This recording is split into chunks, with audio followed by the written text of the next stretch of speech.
Hi there, welcome back to the quarterly highlights of the CBCS. And what a quarter it has been. With the main headline, without a doubt, being the introduction of our own currency, the Caribbean Guilder. After a short dual circulation period of both the Antillean Guilder and the Caribbean Guilder, on July 1st, the Caribbean Guilder became the sole legal tender in Curaçao and Sint Maarten. And although a few final things still need to be wrapped up, we are really pleased with how the rollout went. The feedback on the design has been overwhelmingly positive, and rightfully so, because it looks great. Rolling out a whole new national currency across 2 countries is no small task. But thanks to the incredible efforts of the commercial banks, of the business community and other key partners, the transition went smoothly. A huge thank you to them and both communities who helped make this possible. But that's not all.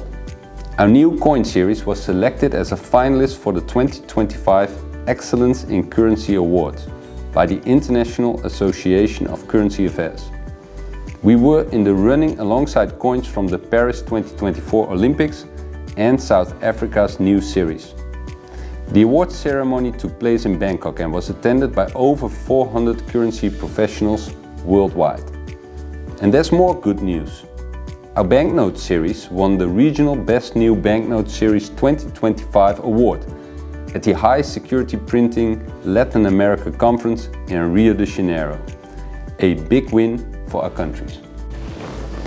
Now let's talk about the Balance of Payments Symposium that CBCS hosted on May 21st in Sint Maarten, and the theme was Better Data, Better Decisions.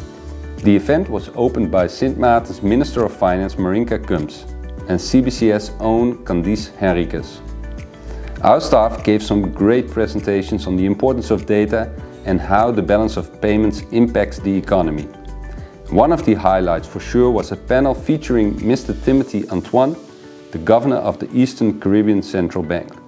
The symposium also kicked off a public awareness campaign on the importance of balance of payments statistics, with an interview on the Inside Government program with Reggie Mattes from the CBCS and Miguel de Wever, the Secretary General of Sint Maarten's Ministry of TEAT.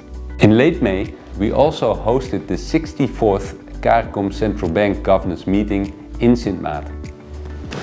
Governors from 11 Caribbean territories joined, some in person, some virtually, to talk about regional economic challenges and how to build a stronger, more resilient financial system. Among others, we discussed the uncertainty around global trade policies and its impact on things like supply chains and inflation. An exciting highlight was the signing of a cooperation agreement with the World Bank and the IFC and the participating central banks to develop a regional green taxonomy. A big step forward for sustainable finance in our region.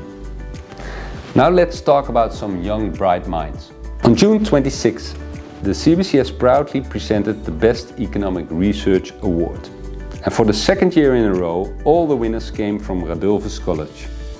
A huge congratulations to Jervy Kosepa and Sia-Marie Martel, HAVO, for their paper titled The Power of Social Media Over Business, and to Fabian Sicking and Ricardo Winkel from the VWO for their research on international banking and online gaming.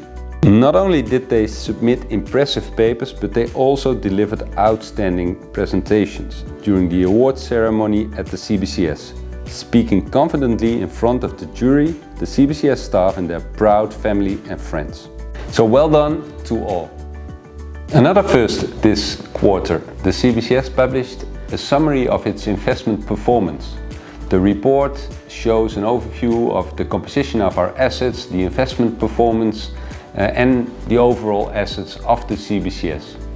Transparency matters, and we're proud to share this with the public. So next up, the National Payment Council that met in June in Curaçao and Sint Maarten. They discussed the debit card fees, the increased risk of payment fraud, and how to further advance the instant payment system. One big outcome of this, a joint campaign against payment fraud that will be launched soon, so stay tuned. So speaking of payments, on June 18th, Glenshire Maduro represented the CBCS at the Fast Payment Workshop in Barbados, hosted by the World Bank. He shared our experience with the instant payment clearing and settlement mechanism and how the CBCS operates and supervises that system. Great international exposure. Now let's talk something that is really important for depositors in Curaçao. The introduction of the Deposit Guarantee Scheme, or DGS in short. This was launched officially on July 1st in Curaçao. So what does that mean for depositors? Your money is now guaranteed up to 25,000 guilders if you're banking with a credit union and up to 50,000 guilders if you're with a commercial bank or credit institution. The DGS is all about protecting your deposits and building public confidence in the financial system.